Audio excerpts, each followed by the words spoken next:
കണ്ടു എന്ന് എനിക്കറിയാം. ഞങ്ങൾ സിനിമയെ കുറിച്ച് സംസാരിച്ചില്ല. കണ്ടു എന്നറിയാം. കല്യാണി ആ സിനിമയിലുണ്ടല്ലോ. നിങ്ങൾ ഇപ്പോഴും ആ ഒരു സൗഹൃദം വളരെ ഭംഗിയായി പോകുന്നതായിട്ട് എനിക്കറിയാം. ശ്രീനിവാസൻ സാറും ലാൽ സാറും പ്രിയ സാറും അവരുള്ളൊരു റാപ്പോ ഇപ്പോഴും ഉണ്ട്. എല്ലാ സിനിമകളെ കുറിച്ച് ഡിസ്കസ് ചെയ്യാനുണ്ടെന്ന് എനിക്കറിയാം. ഈ സിനിമയെ കുറിച്ച് സ്പെസിഫിക് ആയിട്ടൊന്നും പറഞ്ഞില്ല. അറിവുണ്ട്, നന്നായിട്ടറിയാം. ഇപ്പം അതല്ലല്ലോ.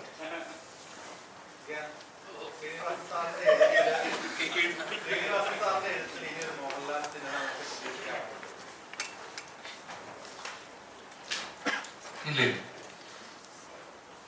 ആദ്യം അവര് തമ്മിലൊന്ന് സംസാരിച്ചായിരുന്നു.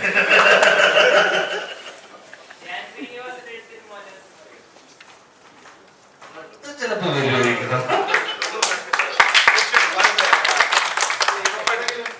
ഇങ്ങനെയൊക്കെ ഞാനെന്ന് അറിയുമല്ലോ.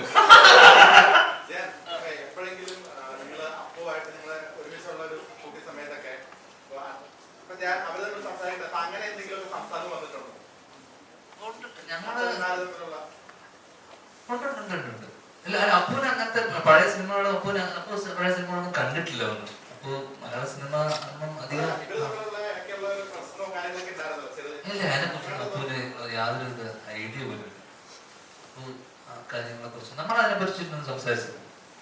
ധ്യാൻചേട്ടാ, എല്ലാ ആർട്ടിസ്റ്റുകൾക്കും ധ്യാൻചേട്ടനോട് അഭിനയിക്കാനെങ്കിലും ധ്യാൻചേട്ടനോട് ഒരു ഇന്റർവ്യൂ എങ്കിലും ഇരിക്കണം എന്നുള്ള ആഗ്രഹമാണ് തോന്നുന്നു. പറഞ്ഞ ഇത്രയും പേര് പറഞ്ഞാൽ ധ്യാൻചേട്ടനോട് ഒരു ഇന്റർവ്യൂ ഇരിക്കാനായിട്ട് ആഗ്രഹിക്കുന്ന ഒരുപാട് പേരെന്ന് തോന്നുന്നു.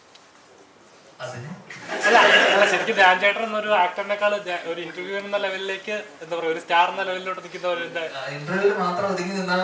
അങ്ങനെയല്ല ഒരിക്കലല്ല. അപ്പൊ ധ്യാൻചേട്ടന്റെ വാല്യൂ ഉണ്ടല്ലോ, അത്ര നിൽക്കുമല്ലോ. അപ്പൊ ഇന്റർവ്യൂ ധ്യാൻചേട്ടൻ ഉണ്ടെങ്കിൽ ഒന്നുകൂടെ ഓൺ ആവും, അല്ലെങ്കിൽ അത്ര കണ്ടന്റ് ഉണ്ട് എന്നുള്ള ലെവലിലോട്ടാണ് നിൽക്കുന്നത് ധ്യാൻചേട്ടൻ. കണ്ടന്റ് തീരാറായാണ്. നമ്മള് ഇതിനോടൊപ്പം തന്നെ സിനിമയും വിജയിച്ചാൽ മാത്രമേ നമ്മളൊക്കെ നോക്കുള്ളൂ. ആസ് ആക്ടേഴ്സ് അല്ലെങ്കിൽ ആസ് ടെക്നീഷ്യന്മാർ, ക്രിയേറ്റേഴ്സ്. അപ്പം ഇത് സിനിമയാണല്ലോ ഇതിന്റെ അടിസ്ഥാനം. അപ്പൊ ഇന്റർവ്യൂ ഒക്കെ ഈ പറഞ്ഞ നമ്മളൊക്കെ ഒരു ഇതിന്റെ ഭാഗമാണ്. നമ്മളൊക്കെ കോഎക്സിസ്റ്റ് ചെയ്യാന്നുള്ളതാണ്.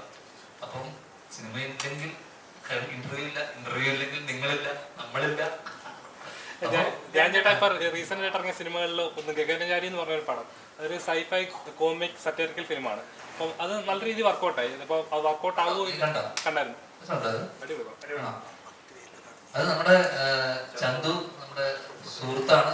തിര, തട്ടത്തിൽ മറയത്തിന്റെ ഒക്കെ സ്റ്റിൽസും ഡിസൈൻ, ടൈറ്റിൽ ഡിസൈൻ ഒക്കെ ചെയ്ത ചന്തുവാണ്. ചന്തു നമ്മുടെ ഏറ്റവും അടുത്ത, അവന്റെ സായന വാർത്തകൾ എന്ന സിനിമയിൽ ഞാൻ ഗോകുലിനോട് അഭിനയിച്ചിട്ടുണ്ട്. അപ്പൊ അത് ഭയങ്കര ഇന്ന് ഇറങ്ങി. അപ്പൊ ഭയങ്കര ഇൻട്രസ്റ്റിംഗ് അല്ലെങ്കിൽ വേറിട്ടൊരു സിനിമയാണെന്ന്. ഇത്രയും ജോണേഴ്സ് ഒറ്റ സിനിമയില് അത് റിസ്ക് ആണ്, എന്നാൽ നല്ല രീതിയിൽ വർക്കൗട്ട് ആയിട്ടുണ്ട്.